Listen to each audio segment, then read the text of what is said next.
Hi, everyone, and welcome to Social 5 University.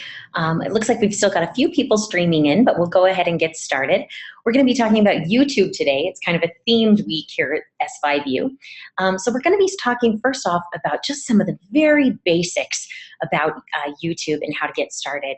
I want to do a quick sound check to make sure you can all see and hear me okay. So if you wouldn't mind raising your hand or letting me know in the chat box or the Q&A that you can hear me okay. All right, awesome. I see some hands going up. Perfect. All right. Well, with that in mind, we'll go ahead and get started. And as we go along, I really want to make this a very interactive session because there is some navel gazing that we're going to be doing and things like that. So please feel free to chime in with your thoughts, your questions, and whatever. And we'll monitor those during the chat and kind of throw out some different ideas and everything. So with that in mind, we'll get started. So, little quick overview of what we're going to talk about today. First, we're going to talk about what is YouTube. I think it kind of has a cultural significance, but we don't always understand exactly what it is. The second thing we're going to talk about is, should your business even be on YouTube? This is always an important question to ask with any social channel. You know, is it a good fit for me and my business? Then we're going to talk about how to create a channel, which is pretty easy. And I'll walk you through some of the steps there. We're going to get some basic video tips, just simple, easy things that you can do to create a video. And that's it. So what is YouTube? This might kind of be what you think of when you think of it, right? It's your teenager or your kid sitting there on the iPad or on the laptop, killing their brain cells, watching really dumb videos on YouTube, right? That is kind of one of the lessons I've learned about YouTube over the years, is that you can post a video of anything and someone out there will watch it. There are some really dumb videos out there, though I'm sure their creators thought that they were very cool. And obviously there's an audience for them or they wouldn't keep posting them, right? I know my two daughters, I have two little girls who are 7 and 2. And the 7-year-old has stumbled across this YouTube site and channel that all they do is unwrap Disney toys and then like review them. So they're like, unwrap the Elsa doll from the packaging and then they talk about it and things like that. Or they'll be like, today we're opening the giant Elsa Kinder Surprise egg, or things which are illegal here in the United States. They are only legal in Canada where we used to live. So do not get one for yourself here. But, you know, things like that, that they love to watch these silly videos of these people just unwrapping toys and then telling what the pieces of the toys do or whatever. And so I really have to limit them watching those because they drive me crazy and I think they're rotting their brain cells away. But there really is more to YouTube than that. It's not just, you know, the place that teenagers spend all their time. So it is the #3 website on the web after Google and Facebook. And it's owned by Google. So really, Google has a lot of power there. We forget how much they're taking over our lives, right? It does have more than 1 billion monthly users. That's phenomenal. 1/7 of the population is on unique users every month. And it really is global. It goes everywhere. And here's one key thing that attracts a lot of advertisers, is that it reaches more adults in that 18 to 34 demographic than any TV or cable network. You know, so you think about Super Bowl advertising or something like that, people are willing to pay a premium for that. But on YouTube, there's already a bigger audience than that every single day. Now, the thing you have to think about there is that it is a younger demographic, and while some of the advertisers really love that 18 to 34, kind of want to think about whether that's a good fit for your business and if the demographic you're going after is actually out there. One other thing that I thought was really interesting about this as I was getting ready to do this presentation is I came across a stat that in any given 60-hour time period, more content is uploaded to YouTube than the TV networks produced in 60 years. So, you know, back when it was ABC, NBC, CBS, and whatnot, it took them 60 years to produce less content, you know, with everything they were doing, all the shows, all the news, everything, then gets uploaded to YouTube in you know, a couple of days. So that's pretty impressive. The hard thing about that is that it means that there's a lot of stuff out there and it's hard to get noticed. So we're going to talk a little bit more about that later. The first thing we want to talk about is whether or not you should even be on YouTube. This is kind of the philosophy section of our presentation.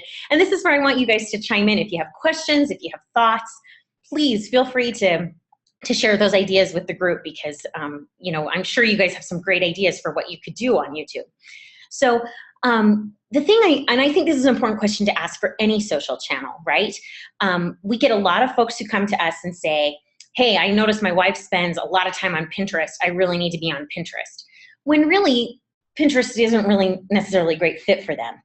There might be another social network that's a better fit. We get the same with, oh, my kids are on Instagram or something. I want to be on there. Well, Instagram isn't really very great for a lot of the types of businesses that we work with, right? So really, it's important to figure out if a social channel is going to be a good fit for you, and if you have content that would be relevant to post on there. The one exception to that I will say is Facebook, and that's the one we recommend for everybody, just because it's become so ubiquitous that you really can't survive without it. So here are some things I want you to think about as we go forward and while you're talking about creating a YouTube channel. So first off, I want you to think about what kind of content are you going to put on there, right? You don't want to post other people's videos on your YouTube channel. That doesn't do you any good. And you might get in some legal trouble, right? If, you see people do that all the time with like people's songs or something. If you post your favorite Adele song on YouTube, Adele's people are going to come after you and say, no, it has to be on Adele's official channel, right? If you post a video of yourself lip syncing to Adele and rocking out, totally different story. You'll probably be a viral video star. So feel free to do that if you're so inclined. But yeah, so think about what type of content your business would create. Do you have, some how-to things that you could do a quick little video snippet of? If you're like a store of some kind or a restaurant, maybe you have some recipes that you can share. I have a friend who used to work at the newspaper with me, and now she works for a local grocery chain here as she was the food writer at the newspaper, and she works as a chef, and she produces like little recipe videos for this grocery store chain, and they have been really popular. So, maybe you could do a how-to. Maybe if you're in fashion, you could do something about an outfit or something like, the hot trends right now. If you're a mortgage lender, maybe you want to do a little series on, what the different terms in mortgage lending mean, because so many people don't understand it, right? So there are a lot of things that you could probably do, and probably more options than you think of, or than you would first think. But, really think about that, and if it's something that you're willing to do, are you willing to create those videos and invest that, and what type of videos would they be? Obviously, lots of options, and again, people post weird stuff on there all the time. So, whatever you post, you probably find an audience for it. It's just whether it's the audience that you're looking for. So that's the other question that I think is really key here is, does your audience use YouTube? Obviously it's really popular with that 18 to 34 and even in younger kids, right? But the problem is, like, my 7-year-old who's watching YouTube doesn't have any money to spend on those toys, but she can ask me to buy them for her. So, that's kind of where you have to think of, is like, is my audience on YouTube? If they're not on YouTube, but like the younger generation is, will they tell their parents? Things like that. So kind of think about that a little bit, and who it is that you're going to be trying to reach through a YouTube channel. The other thing I want you to think about is, what are you trying to get out of this? Are you just doing it because it's cool and everybody's doing it, and so you feel like you should be on there? That's certainly a valid reason. But, is it that you want to draw people to your website? Because that's going to have a different goal versus just creating a YouTube channel that people will watch, right? We're going to talk here in a little bit about like Disney. They do a really great job on YouTube, and they post a lot of pictures and videos and stuff of their theme parks. And by showing those videos, it makes people want to come to the theme parks. Here at Social 5, we also have a YouTube channel, but our thought's a little different. We mostly just use it as like a repository for our videos. We don't necessarily want people to find our content out on YouTube, because it's something that we only give to our customers, right? It's free to you guys, but we don't want to just give it away willy-nilly. So we don't tag our videos necessarily or make it so they're easy to find for other people. And when we have people watch the videos, we have them posted on our blog. I don't know if any of you have ever had me send you a link to a session that you might have missed, but I always send you a link to our Social 5 blog instead of our YouTube channel. So, you know, you can use it just as a repository. You can use it to try and funnel traffic to your website. You can use it as a standalone. I mean, plenty of people are trying to make it as video bloggers these days, right? So there's a lot of different options as far as that goes. And the last thing I want you to think about is how are you going to attract viewers to your page? So, you know, like we said, YouTube just has a ton of content every day. There is so much stuff out there. So how are you going to get people to even see your videos? Now, there's a lot of things that you can do to help with that, but is there, you know, what are the things you're going to do to support that? So those are some things to be thinking about. Do any of you guys have any questions about, you know, what type of businesses could work on YouTube? Anything about what type of videos you would post or anything like that? If you think of any as we go along, feel free to ask. All right. So with that in mind, you know, we've kind of had the philosophical discussion. Now we're going to go ahead and create our YouTube channel, which is really pretty easy. So the first thing you're going to need is a Google Plus account. Now, again, you've heard some of us say that Google Plus isn't really good for much anymore, right? But this is one of the few things that it's still useful for. For YouTube and for SEO, it does have some pretty important implications. So even though it's not really used that much as a social network, it's still important.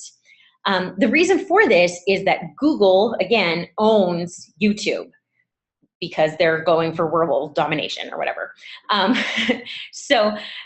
Because of that, everybody who wants to use YouTube has to have a Google account.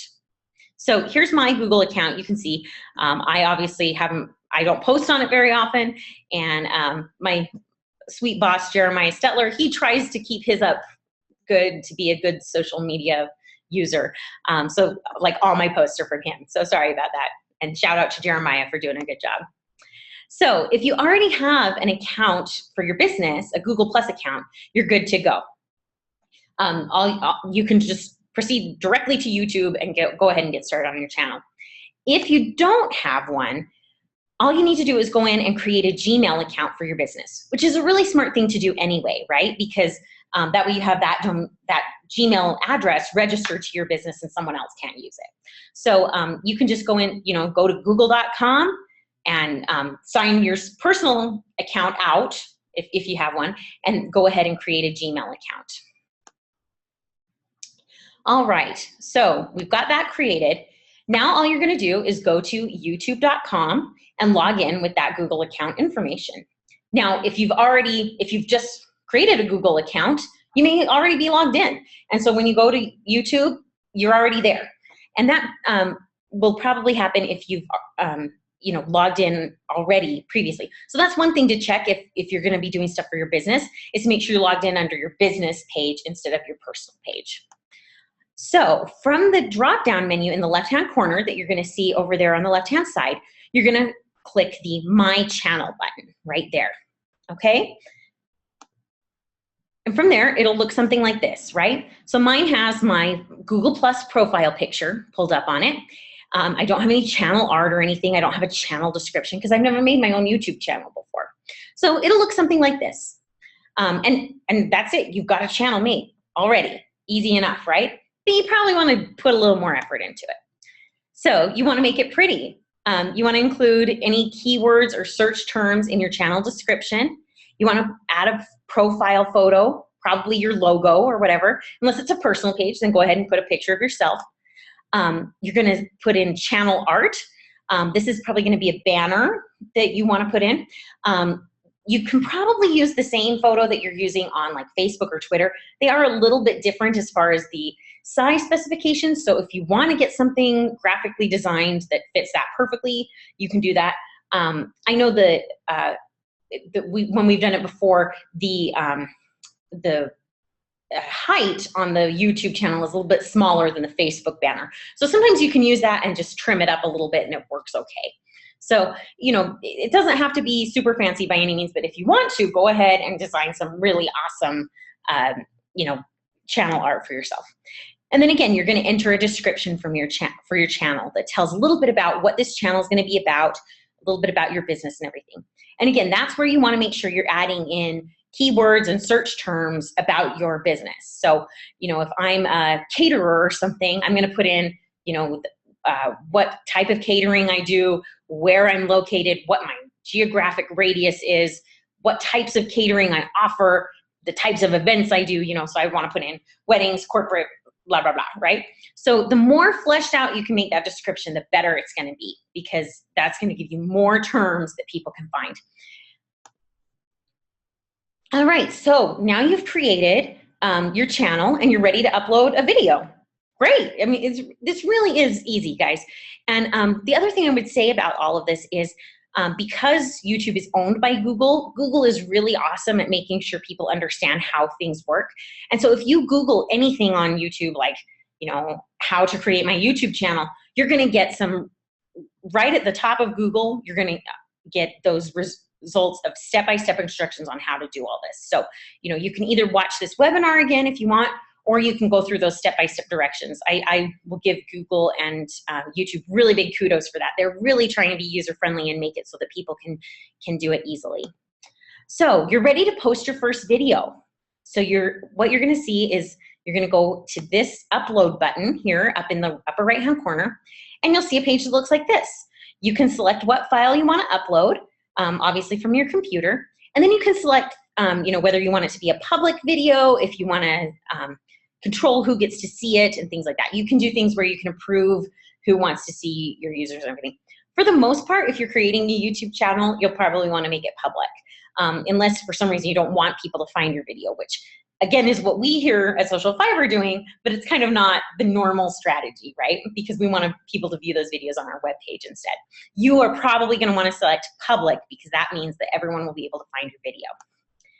So when you go to upload your video, you've got several different file options. I've just listed some of the more common ones here: an MP4, a .mov, a .mpeg4, a .wmv. I don't exactly even know what those all mean. But whatever you're using to make your video is probably going to have one of those file extensions. Now, if it doesn't, if your file is something like an MP3 or something like that, that you can't upload to Google and YouTube, if your file format is invalid, again, you can just do a quick Google search on how to convert that to an acceptable format, and you should get some pretty easy directions. I would include it here in the tutorial, but there's just so many different kinds that, you know, of different types of files that can be converted and everything. So, you know, go ahead and just Google that or whatever. If you're using software to create your videos or things like that, I know on these webinars that we do, I always have to convert the webinar afterwards and then get it posted to YouTube afterwards. So, but the software I use automatically helps me do that. So probably going to be an option there. And again, if you're using a phone or a, you know, your laptop or something like that to shoot a video, it's probably going to be pretty easy to convert. So again, lots of different options. Preferred format is MP4, but there's, you know, anything like that will work. All right, so you've got everything done. You're ready to upload content. You're all good to go. Now you realize you need to make a video. So that can be a little intimidating sometimes, right? If you have fancy equipment, that's awesome. Wonderful. You're ahead of the curve. If not, don't worry. There are so many videos on there on YouTube that are just like this video that I'm doing right now, where it's just me talking to you on a laptop. You can use a smartphone, you can use a laptop, you can use a video camera, whatever you want to do. The problem with using a video camera or something like that is that then you have to convert that file, you know, put that file on your computer, get it converted. It just kind of adds an extra step. But if you want a really crisp looking video, it can be worth it. So some of the things that I want you to keep in mind as you're going about making these videos. Set your camera somewhere steady, or use something to steady yourself. You know, so if you're the one shooting a video, you know, try and rest your hands on something so that you're not jiggling around, right? People don't want to get motion sick when they're watching your YouTube channel. Now, obviously, if it's just going to be like a how-to video where you're sitting there talking about something, having, you know, a webcam setup is a great option. If it's something like you want to film your employee picnic or something like that, you know, you're going to need to film it with a video camera or with your phone or something, and try and make that a little more stable. The other thing you want to do is you want to eliminate background noise and find a neutral backdrop. You know, you don't want to have a backdrop where you're like, what is going on in the background? That's why here I am in our Social 5 office against a gray wall, right? It's not very exciting, but it lets you focus on what's happening in the webinar instead of sitting there wondering what is going on with, behind Kate. And you also want to eliminate background noise. It gets really distracting in a video when there's people coming in and whatnot. So if you're going to shoot a how-to video or a recipe video or anything along those lines, try and find, some space away from the rest of your coworkers to be able to do that. Now, if you are going to be shooting more organic video that's of people out and about and doing things or whatever, you are going to get some background noise. You can always put in background music or something like that instead, and then turn that down when you want to bring up the noise of the person talking or whatever. And you can do that with some video editing software and things like that. And that's the next thing I wanted to say is that you should really consider, if this is something you really want to do and you really want to start producing regular content for YouTube, consider investing in some of this software. You can do a webinar-based software. There's software like Animoto that does basic animations and things like that. They're really pretty inexpensive for like a year-long subscription or whatever, especially if you get just the most basic version. And they can really make a big difference. I know here we use this software called Zoom that lets us do webinars, and it makes it a lot easier for me because that way I don't have to, it's got the meeting room all set up for me and I can set it up easily myself. All that stuff's taken care of. So something along those lines, if you're really committed to this, is probably going to be a good investment, whether it's, something like an Animoto that's a cheap and easy animation program or an editing program. A lot of laptops and things like that have video editors already built in. So if you're using a Mac or something like that, you're going to have video options under your iMovie and things like that. So there really are, this is becoming such a ubiquitous part of our society that just about any computer or whatnot has that included already. So anyway, those are just a few quick video tips. Again, it's kind of one of those things where you can go big budget if you really want, and you can just shoot something off your smartphone and people will view it. You never know when you're going to end up being a viral video star, right? So, all right, well, with that in mind, I'm going to go ahead and open it up for any questions that you guys may have. Does anybody have anything they want to talk about? Any specific questions for your business? Anything like that? You can ask me those either through the Q&A or through the chat room. So feel free. I'll go ahead and just let you, we'll wait just a minute while we give you guys some time to do that. I do want to say, again, this is a channel that's really powerful and really popular, but please don't feel like it's something that you absolutely have to do. Again, we don't offer it as a Social 5 service because it is so time consuming and everything. We have essentially, two teams who all they do is basically produce videos and things like that, which is me on the education team and also our marketing team. They produce a lot of marketing videos and stuff. And, it takes a lot of time. So it is a big time investment and everything, but it can be really cool and a really fun thing to do. A lot of companies really get excited about it and the employees enjoy making videos and things like that. Others, you might want to do an employee spotlight on everybody on YouTube or something, and you may have people who are just petrified and do not want to be online. So if that's the case, you need play it by ear a little bit and see what's going on there. We have a question here of whether there will be a rebroadcast. I'm not going to redo the webinar, but I will. It has been recorded, and I'll be posting it on our YouTube channel and on our blog. But you won't find it on our YouTube channel. But you can find it on our blog, which is s5u.social5.net, and it should be up there later today. So, and again, YouTube's really great about having directions. So if there's anything you have questions about, you can totally watch this webinar, or you're welcome to just do a Google search and you'll probably find what you're looking for.